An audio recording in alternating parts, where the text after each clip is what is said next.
In a world where losing in your fantasy football league isn't an option, we present to you Triple Coverage Podcast. Hey YouTubers, if you like what you see, make sure you click subscribe below. Today is going to be our Week 15 Thursday night Triple Threat episode, and boy do we have a good one. Chug 'em!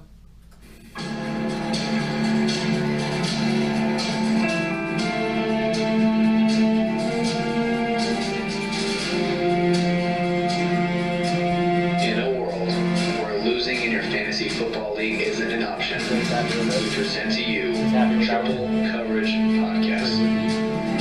Yeah, 10 hours. Like, is it worth it? Is it really worth it, the one. little adrenaline rush to, like, possibly lose your life? It is. I mean, I love adrenaline rushes, but I don't want to go into a haunted house and be scared, and I don't want to jump off a building. I'm sorry, guys. Yeah, I'm not there to risk your life in a horror house. Haunted house. Well, I don't want to do that either. I don't want to do that either. That's too risky. And welcome back, Triple Coverage Podcast. We're here on a Thursday, and we're going to do our Thursday night Triple Threat episode where we review last Thursday's game, we're going to preview tonight's game, and we're also going to do a little spin on the Wheel of Punishment. Spin it around. Spoiler alert, that's going to be in the middle of the episode, and it's me that lost again. It's a little tight. That's what she said. Yeah. And, make it a little bit looser there. Yeah. A little loosey-goosey there. A little Vaseline on the wheel. Yeah, it's going to be Chug 'em today, and so I'm going to have to chug a beer and a milk. I did get How to many choose. How many ounces are we talking? Well, the beer's a 12 ounce, and the milk is a 14 ounce. Are those But it's 14 grams of protein. Are those Mountains Blue? Show the camera. It's going to be my lunch. Are Looks like. those Mountains Blue? They are. Okay, so it's cold. Yeah, I'm trying to get it to be a little bit more room temperature. So the next 10 minutes that we're talking, Hopefully it should. Yeah. Yeah. Otherwise, it's going to be the bubble guts for you from the next episode. Should warm up a little bit. So do we have? Oh, I'm James Up, by the way. Woo woo. Jay. And I am the host for today, Jay Up. So, when we look into the Jacksonville-Tennessee game, did you by any means think that Tennessee was going to put up, before you even get into the Derrick Henry thing, which I know you're begging, you're chomping at the bit. Woo! Did you expect the Tennessee Titans ever to put up 30 points in this game? No. No. Okay, so we both thought under, what was the over-under in this game? 38? 37 and a half. And it went 39. Yeah. So, I was kind of surprised at the lack of scoring by Jacksonville and the usage of Leonard Fournette. The guy has only played a few games this season, and I was ready for him to run for 100 yards, and he was nowhere near that. He had 14 carries and only 36 yards. So I'm a little concerned with Fournette in my one league that I need him in the playoffs. Mm-hmm. You have to start him. What do you do with Leonard Fournette? Is it the offensive line? Because Jacksonville's, 1-8 their last 9 games? To me, it is a lot of questions on the offensive line. Right before this Thursday game, they announced that one of their guys, I can't remember his name. I just remembered. For who? What team? For Jacksonville's offensive line. Okay, got hurt? Was out for the game, and I Okay. said that's going to be a big deal. And it was one of their better offensive linemen that got hurt. So that obviously showed because he got, 4 chances on the one? Yes. Inside the 5. And he couldn't punch it in, and I don't think it's all Leonard Fournette's fault. And then all of a sudden you get to the second half and he's game scripted out. I know. He can catch, but he's not the guy they use in comeback mode. How can you have Leonard Fournette not be an every down back no matter what? I don't care if you're winning, losing, whatever. He has the most talent of anyone on that entire offense, including the wide receivers, the quarterbacks, and the tight ends, and everyone. He's the number one guy on that offense.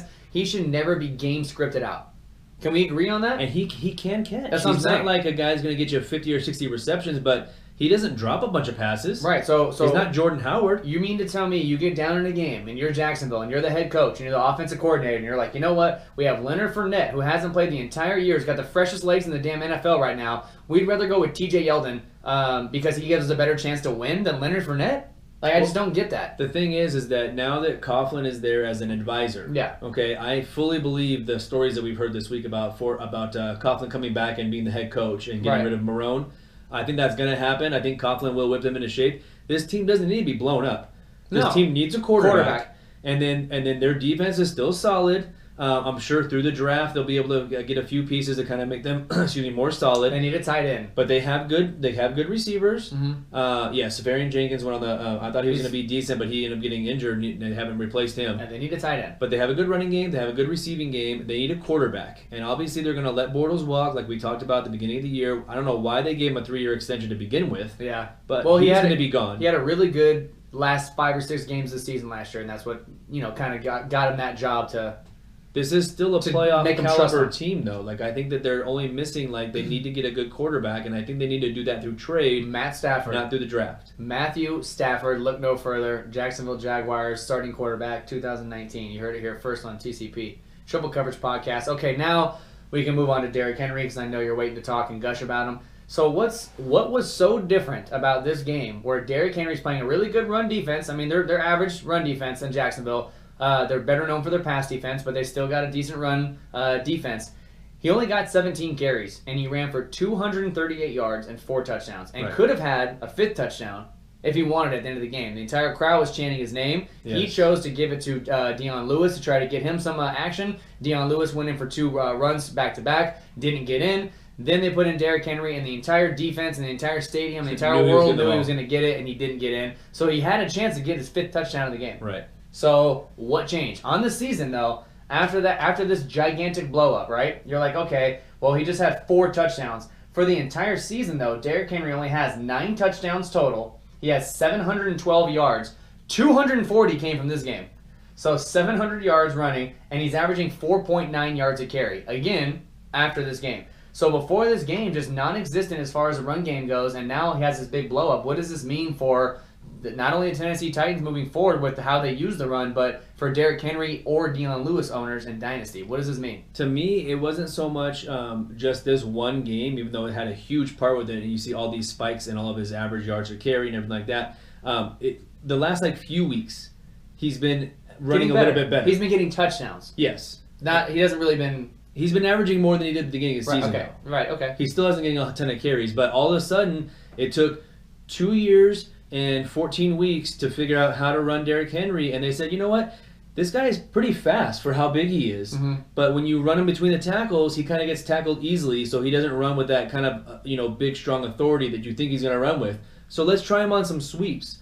And then all of a sudden, they're running sweeps with him, and he's getting to the edge quicker than anybody else, and then he's getting against a secondary where it's one-on-one, and these guys are trying to tackle him, and he outweighs them by a ton. Like, who made that decision? I don't know. Like, how, you know what I mean? Like, probably Tom Coughlin. For 2.5 years, the entire Tennessee organization and the players see Derrick Henry in practice every single day in the preseason, in the regular season, all this stuff, and they know that he gets bottled up when he runs inside. They finally give him a chance to run some sweeps and some pitches and everything to get him outside. Once he gets outside and it's him and a linebacker one-on-one or him and a safety one-on-one, forget it. There's no one that's going to tackle him one-on-one in the open field, especially when he gets that steam, that full steam ahead going, and he's running 20 miles per hour, and he's 250 pounds coming at you. You're trying to get out of the way of that guy. You're not trying to make a leg tackle and trying to get hurt. So that's what we kept seeing. We kept seeing him break these long runs, and then one-on-one, he would throw this guy to a side, run over that guy, throw this guy aside, and before you know it, he's got a 99-yard touchdown. Yeah, on one of his touchdowns, I believe it was the 50-yarder, I want to say. 54-yard one? 54-yard one.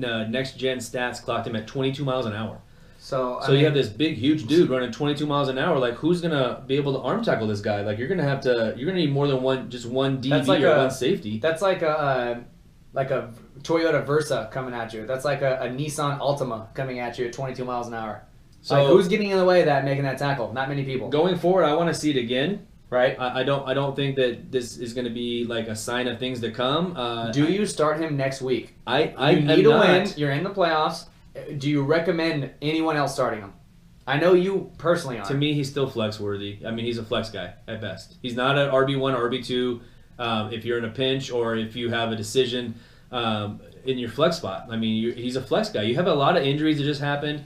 You've had guys that have been out. So, yeah, to me, he's a flex guy. He's not an RB1 or RB2. He plays at the New York Giants. Right. So, New York Giants run defense, okay. They're 4-1 the last 5 games. The Giants are kind of starting to pick up a little bit of steam here.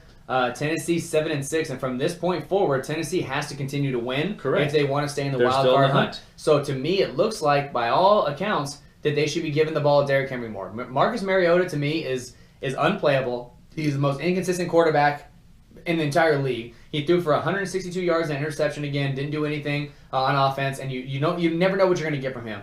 Derrick Henry, to me, should be the one consistent guy on this team that gets a minimum of 15 carries a game and a couple of maybe targets or so and at least a goal line carry every single game. Yeah, and he wasn't getting that. The whole giving Dion Lewis the ball on the goal line, that's got to end. It's just ridiculous. That's got to end. I'm all for using both guys. I'm all for using Lewis and Henry for the Titans. And you know that Lewis is a lot better pass catcher than Henry, and he's a great change of pace guy. But when you're getting on the 2-yard line and you need a touchdown, you're giving the ball to Dion Lewis. Like, to me, that's just like, I don't know. It's just amazing, though, how much my view of Derrick Henry can change in 1 week. And not that I want to go out and go get him in every league or anything, but to see finally what he was doing in Alabama for his entire career there, and then to get to the NFL and just kind of flop and just not do what everyone thought he was going to do.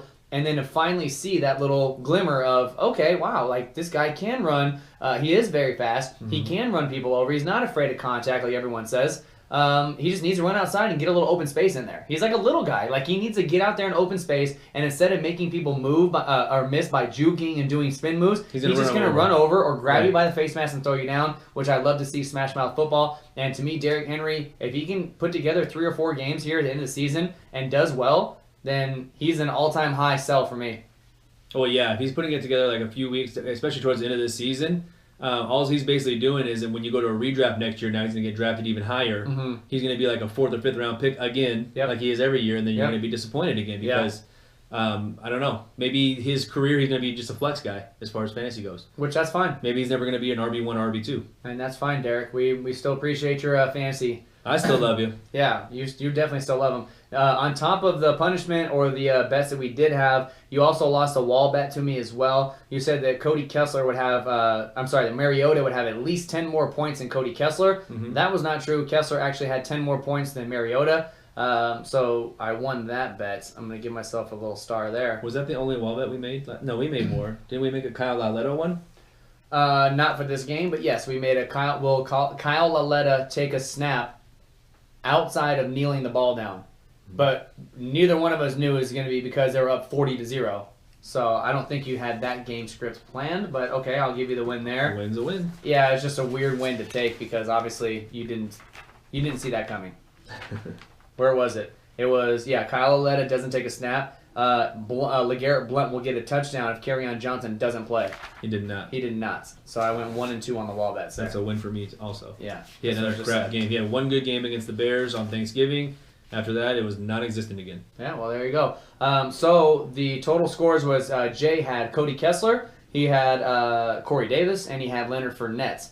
James had Marcus Mariota, Dion Lewis, and Dede Westbrook. Dede Westbrook happened to be the guy of all 6 of those guys that happened to save me. He had over 20 points. He was the only one to do so. Your last pick. Yeah, I won by 9 points, I think, overall. And the punishment was called Chug Em, which means that Jay's going to have to chug 14 ounces of his preferred milk, and I've never been more disgusted to know that of all the milks you chose strawberry, which is the nastiest one of them all. So I don't even want to look at you when you take that, but 14 ounces of strawberry milk followed by, or however you want to do it, by a 12-ounce beer. You're going to have to chug both, and then let us know how it feels. That's what I was going to ask you. What's the order I have to do? Whatever you feel more comfortable with. There's no good order. Yeah, I would say probably beer than milk. Yeah, I would think. To me, strawberry milk's not gross. Regular milk is absolutely disgusting. Chocolate milk is the best of the 3. There's no argument here. The There's no argument. Chocolate milk's the best. After that, it's gross. Regular milk is the worst. Really? Yeah, regular milk is just disgusting. It doesn't have like it's like a weird taste. It just doesn't taste right. Well, regardless of what it tastes like, you're going to be chugging. So go ahead and crack open that beer. Crack it. As I'm getting that one ready, did you happen to see the TMZ video of Fournette during the game? And this is after Fournette just got in a fight. No. With the Bills player. So TMZ released a video of Leonard Fournette telling a fan in the stands during the game that if he came down, he'd whip his ass. Huh? He's a bad mamma jamma. What do you want? I want him to stay out of trouble. Well, you know what? I've only, as a Fournette owner in a startup dynasty, I've only been able to play him for 3 weeks the entire season. So at this point, it's not like my entire season is resting on Leonard Fournette's shoulders. I haven't had a chance to play him anyway. So if he wants to get in trouble, go ahead. My whole thing though is rope it in. The Fournette said that the guy had said some racial slur, which you can't hear on the video. It's like someone taped it on phone. But at that point, like, I know that in the heat of the moment and you're in the middle of a game where everyone's hitting each other or whatever, I go get security and be like, hey, get this guy out of here. He's throwing out racial slurs. There's kids around, whatever, this and that. But instead he is challenging him to a fight. Like he's in his uniform with his helmet off, and he's standing on the ground yelling up at this guy, and they're like going back and forth, and he's like, "You're old. The facts are you're old, and you don't want any of this. If you come down here, I'll whoop your ass." And it's like, just let it go, man. Okay, you say the guy's that, a jerk off. You say call that. security and get him out of the stadium. Get him out of there. You say that, but in all honesty, if you're at work and we're bellman on the strip at a hotel, if you're in the taxi line and it's overnight shift, 6 o'clock in the morning, and some guy in a taxi line starts mouthing off to you, your first instinct is going to be like, "Sir, hang on one sec. Let me just go get security." Like, your first instinct is to get pissed off because you know the guy's drunk. I'm like, "Get out of here," and then the second thing I do is walk right over the phone. I don't start getting in a fight with them, a verbal altercation with them. You've never got into a verbal altercation with a taxi driver? No, immediately I go get security because I want them to get out of there. You've never got into an argument with a taxi driver that starts mouthing off to you. You just immediately shut down and go get security, is what you're saying? No, I tell them to shut up. So you do get back. So you say, and then I go get security. You say shut up, and then they say okay. They have God, I can't even look at it. You want to smell it? No, it looks disgusting. It looks like Pepto-Bismol. Freaking, this is so gross. It smells like a bowl of strawberries. Go ahead. That's what it smells like. I think I'm gonna go beer first.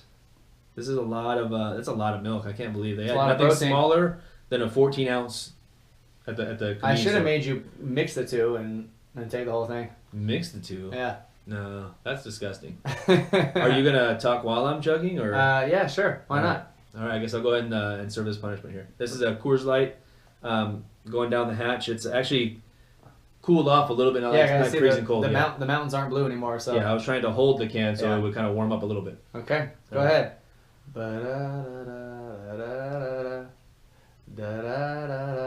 Yeah, so while he enjoys this nice beer, I drew the number 1 pick, finally, after the number 2 pick lost back-to-back. Wow. You trying to make me laugh in the middle of it. By saying what? I had the number 1 pick? Back-to-back losses for my guy here. And then, wow, the Coors Light's going down quick. You can't make me laugh in the middle of it. Well, I'm not making you laugh by doing what? Unless you want me to spit all over the camera and everything. Well, I can't wait to see this milk. I don't know if I can I'm watch hoping for the bubbles to go down a little bit. Oh, you shook it up. Bit left you shook it up. Okay, beer is down. 12 ounces right to the dome is down. Now he's got 14 more ounces of milk. For our Facebook Live episode, this is going to be great because we have to stand up the whole time. So hopefully your stomach. Although I did notice that you hit up my bathroom downstairs, so I'm sure you've already gotten rid of whatever was in there before. Toxins. Yeah, all the toxins are now in my toilet. all the toxins are gone. Bottoms up. This has to be chugged too. Yep. I feel like I'm gonna burp first. Like that's okay. Burping is allowed. Stopping to burp is okay. Yes, for all the listeners at home. I'll try not to burp into the mic. How about that? That's fine with me. How about that? Cash them outside. How about that? Oh my God! I'm just thinking about. This actually tastes. Thinking about actually tastes better than I thought it was gonna taste. Yeah, that's what he said. So much better than regular milk. I'll tell you that right now. I should have made you take regular milk. 14 grams of protein. I don't even have to have lunch today. I know you're looking huge over there. 14 grams of protein. Oh my God! The sound of it is so gross. Hurry up and chug it. Oh, you quit talking in the middle of it, I will. You're sipping it. I'm not. All right, let's have some silence for Jay to chug. Joke hour. You can keep talking. Strawberry Why don't you start talking about the next game? How about that while I'm chugging this? Okay, next game. Los Angeles Chargers, 10-3, playing at the Kansas City Chiefs, who are 11-2. There you go. The line in the game is Chiefs got to be favored. They're favored by 3.5. I was correct. To me, the Chiefs 8-4-1 against the spread. Chargers are 7-6 against the spread. This game's got a lot of implications for the AFC. You got it done? Good? It's all good. It's all good. Okay, so winner of this game. If the Chargers can win this game, Jay, they will both be 11-3 in the same division, fighting for the number 1 or 2 spot in the AFC and a first-round bye. To me, the Chargers getting 3.5 is a very sneaky play. I love the Chargers. I'm borderline taking them on the money line. If you get that hook, especially, like I like the 3.5. Yeah, I like the 3.5 too. I think that the Chiefs are going to put up a lot of points, but it's okay because the Chargers can stay with them. I think the Chargers offense is just as good. Now, with that said, no Melvin Gordon. Most likely. Yeah, they're saying he's doubtful, but they haven't ruled him out yet. I mean, he's Officially questionable, but everything we've seen so far as reports is that he's not playing. If you're the Chargers organization, do you want him to play? Because this is a gigantic game. If you lose this game, the chances are you're done. You're not going to win the division. That's I think they don't, because I think they're looking further ahead, because regardless, if they lose this game, yes, they don't win the division, but they're still in the playoff driver's seat. If they lose this game, they're going to be 10-4. As a wild card, yes, but they're still going to be in the playoffs, which is what they want. Now you have to go on the road to play either New England, on the road to play Kansas City at one point, on the road to play probably Houston at one point. They're going to be a division winner. That's a tough road for the Chargers. I think that they're all in on this game. If they can win this game, they're in the driver's seat for number 1 seed. They want to win. I'm not saying they don't want to win. What I'm saying is I don't know if they want to risk Melvin Gordon to re-injure himself further and come back too early when they have Justin Jackson. Who didn't do anything last week. He didn't do anything last week, but they have no Austin Eckler in this game. So it's going to be a full dose of Justin Jackson and a little bit of, how do you say it, Detrez? Sure. Newsom? Yeah. Okay, so then if you're a Justin Jackson owner, like myself, I have him on my taxi squad in one league. Do you bump him up if you have Melvin Gordon and replace him and start him in your lineup? Do you have any confidence in starting him? I do have confidence. See, I don't know why I don't. I did bump him up because I had a roster spot because Gordon's hurt. So I bumped him up. Didn't cost me anything. He was on my taxi squad all year. I just don't know if I can pull the trigger on him. I have other receivers there like Demaryius Thomas, Alshon Jeffrey that I'm kind of toying around with, and I'm not sure who I'm going to start. Same thing with the Chiefs side. Like, Spencer Ware was supposed to be this running back one, and Spencer Ware was going to take over the Kareem Hunt role, and so on and so forth. He's going to be great. He's worth 2 first-rounders. He got 11 points the first week. That's because he bailed you out with a touchdown. Last week he gets hurt, gets taken out of the game, doesn't return. So now, if you have Ware and you have Damian Williams, I almost trust Damian Williams more. Williams didn't really do a whole lot with his touches besides those 2 touchdowns. Like, he only got 30 yards of total offense. But he got the touchdowns. And he can catch, and that's who they've been using as their receiving back. So the over-under in this game is, 53 points. Yeah. I do like the over. I like the Chargers in the over. Chargers plus 3.5 and over 53. If I can get it at 3.5, I like the Chargers as well. If I get to the book, and all of a sudden it's Chiefs -3, and if you want the Chargers side +3 and it's -120, that I don't know, that just bums me out. I know it's only from -111, or I'm sorry, -110 to -120, but it just bums me out when they do that. That extra 10 cents get you. It just makes my ticket look, it has change on it. Like, I don't like change on my ticket. No one likes change. Old man Jay here. He doesn't like change. So who do you like? Sammy Watkins, do you care if he plays or not? Are you starting him in any realm? He's already been ruled out. Okay, so you're not playing Sammy Watkins. Tyreek Hill, do you feel comfortable playing him coming off his heel injury? I do, because he, in the past, he's owned Casey Hayward. Okay. If you go back and look at it, like, Casey Hayward's been a good DB, but Tyreek Hill has won every battle with Casey Hayward. Chiefs also get Eric Berry back this game. Yes. That's a huge factor for me as well. I still like the Chargers, though.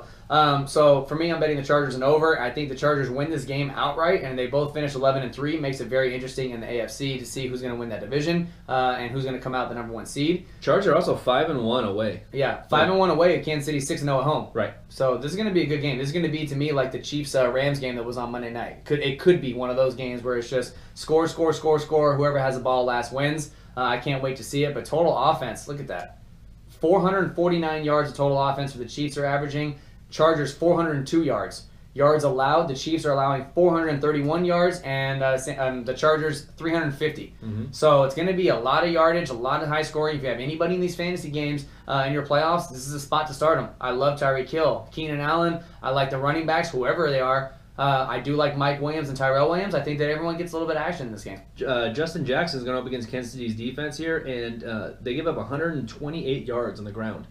Kansas City does. So if there is no Eckler and there is no Gordon, and we're 100% sure on that, you're firing up Justin Jackson with confidence? 100% Eckler's not playing. Okay, but I'm just Gordon saying, is the one that's questionable, and I think they should sit him. So if those 2 guys don't play for sure, you're starting Justin Jackson. I like Justin Jackson. All right, I'm not sure if I want to make that call yet. For our bets, our triple threat wall bets, I am like 2 or 3 in a row running, I think. Not to jinx myself, but I did draw the number 1 pick. That is James. I took Keenan Allen with my number 1, and Jay was number 2.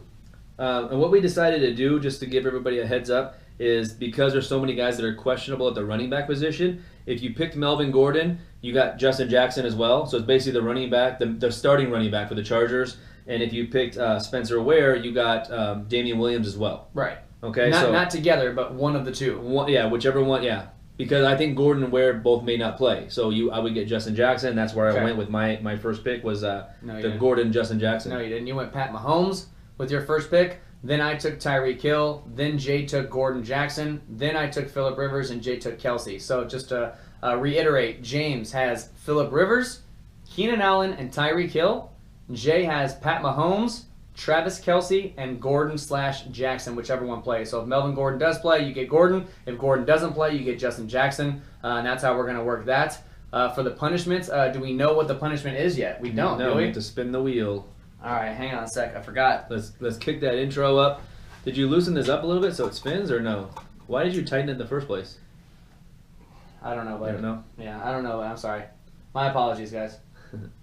Tight wheels. Let's put it on Chug Em just so it, yeah. The wheel of punishment. All right, you ready to spin? Ready? Let's go. Ready? You got it? Yeah. See? Just enough.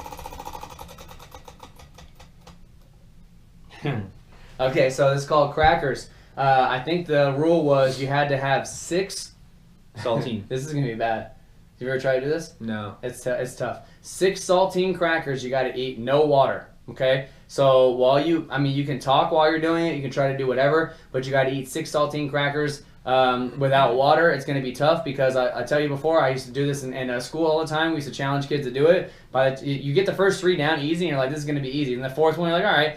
I'm telling you, it absorbs every single bit of saliva in your entire mouth, and you cannot get enough saliva to even chew or swallow it. So it just sits there in the back of your throat, and it's very hard. It's like the cinnamon thing. 6 crackers. It should be. It should. Usually we did 60 seconds, but we'll do 2 minutes. We'll double the time. Fine. All right. So I'm gonna write it down. 2 minutes. Crackers, 6 crackers, and saltine crackers in 2 minutes. That's gonna be very hard to do. That's what she said. Yeah, I don't know if I want to do that. I'd rather do this though than the milk. Milk's not my thing. I'm telling you, it wasn't that bad. I thought I was gonna feel like maybe nauseous. It took you 5.5 minutes to down a beer and milk. I don't know if it was 5.5 minutes. That may be a little questionable. You may need to pull the okay. tape I would say definitely 4 minutes though. Pull the tape on that. Okay, I'll pull the tape. Okay, so Jay and James, I have 2 receivers. You got the running back. You know what this is gonna come down to me is Keenan Allen. I think. If Keenan Allen has one of his 10 catch games with 100 yards, I'm going to win easily. I got a banged up Tyreek Hill, and you also have Mahomes, who could go for 8 touchdowns at any time. You never know. Who do you like in this game, though? I really do like if I can get the Chargers plus the 3.5. I like that. And over or under 53. I can't bet under. So Chargers and over with me. I even bet It's a guaranteed loss. I even bet the it's the same exact thing every single week. I even bet over in the last week's game with the Jacksonville Tennessee. I had over 37.5 and barely squeaked in with the 39 points. All you needed was 4 touchdowns from Derrick Henry. Right, and you got it. Who would have known? Did you start Derrick Henry in any league? Did not start him in any league. I only have him in 2 leagues. I didn't start him in either one of those. And you're benching him in both leagues again? Yes. Okay, well there you've heard it. One of them I'm not alive anymore. Derrick Henry fanboy's mouth isn't even starting him. So if you're starting Derrick Henry this week, just tread cautiously and do not expect anywhere near the numbers, not even half of what he just put up last week. Expect 10 to 15 points. If you can get that, great. If you can't get that, then he's back on your bench to wither away. Right? That's it. All right, you ready to crack one? Let's crack it. Let's crack that milk. Crack that milk. 28.